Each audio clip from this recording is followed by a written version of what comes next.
দেখো বন্ধুরা, আজ আমাদের ফ্যাসা মাছ এনেছে। এই ফ্যাসা মাছটা আমি পেঁয়াজ দিয়ে কিভাবে ঝাল করি সেটা আপনাদের সাথে শেয়ার করব। চলুন বন্ধুরা, মাছটা কেটে নেওয়া যাক। দেখুন বন্ধুরা, মাছটা আমি ভালো করে কেটে নিয়েছি। এইবার আমি নুন হলুদ মাখিয়ে নেব। আমি এইখানে কিছুটা পরিমাণ নুন দিয়ে দিলাম আর দিয়ে দিচ্ছি কিছুটা পরিমাণ হলুদ। আমি মাছটা ভালো করে মাখিয়ে নেব। দেখুন বন্ধুরা, মাছটা আমি ভালো করে মাখিয়ে নিয়েছি। এবার ভালো করে ভেজে নেব। মাছে আমি মশলা মাখিয়ে রেখেছিলাম। এবার আমার কড়া গরম হয়ে গিয়েছে, আমি মাছটা ভেজে নেব। কিছুটা পরিমাণ সরষের তেল দিয়ে দিলাম। তেলটা ভালো করে গরম হয়ে গিয়েছে, এবার আমি মাছগুলো ভেজে নেব।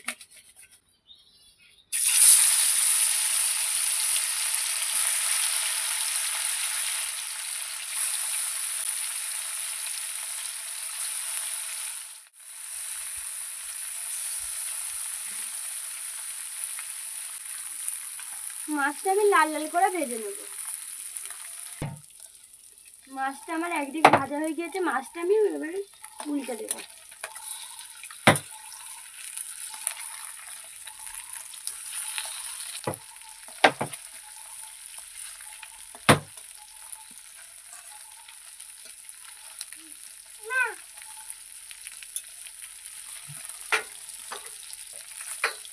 এই দিকেও আমি লাল লাল করে ভেজে নেব।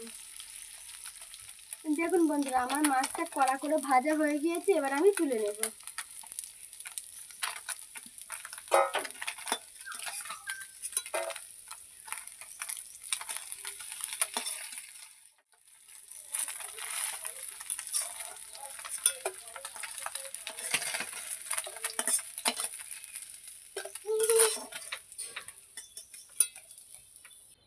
মাছের ঝালটা করার জন্য আমি কিছুটা পরিমাণ তেল দিয়ে নিচ্ছি।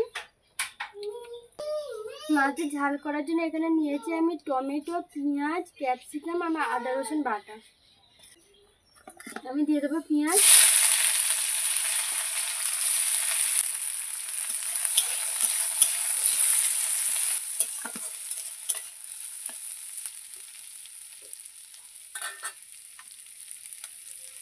দিয়ে দেবো ক্যাপসিকাম কুচি।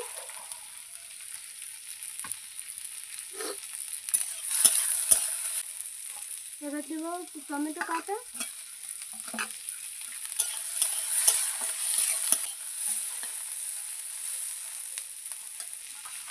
আদা রসুন একসাথে বেটে রেখেছিলাম, সেইটা দিয়ে দেবো।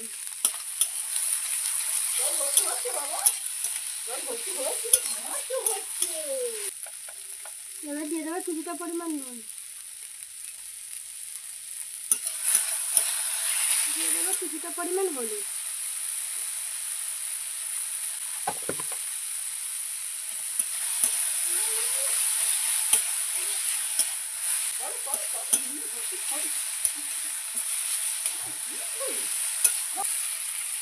দিয়ে দেবো কিছুটা পরিমাণ লঙ্কার গুঁড়ো।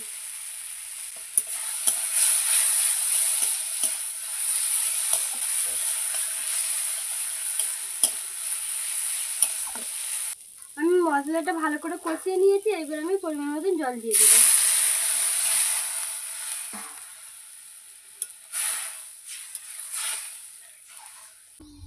আমি 10 মিনিট ভালো করে ফুটিয়ে নেব।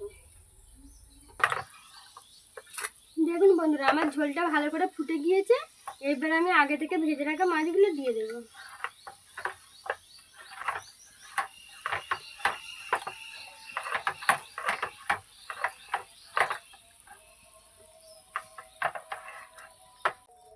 আমি 10 মিনিট ভালো করে ফুটিয়ে নেব।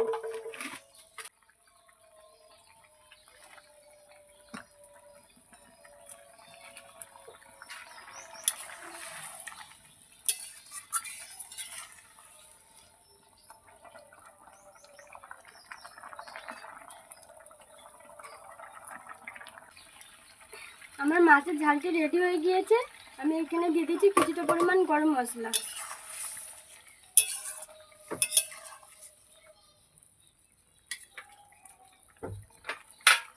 এবার দিয়ে দেবো কিছুটা পরিমাণ মিট মশলা।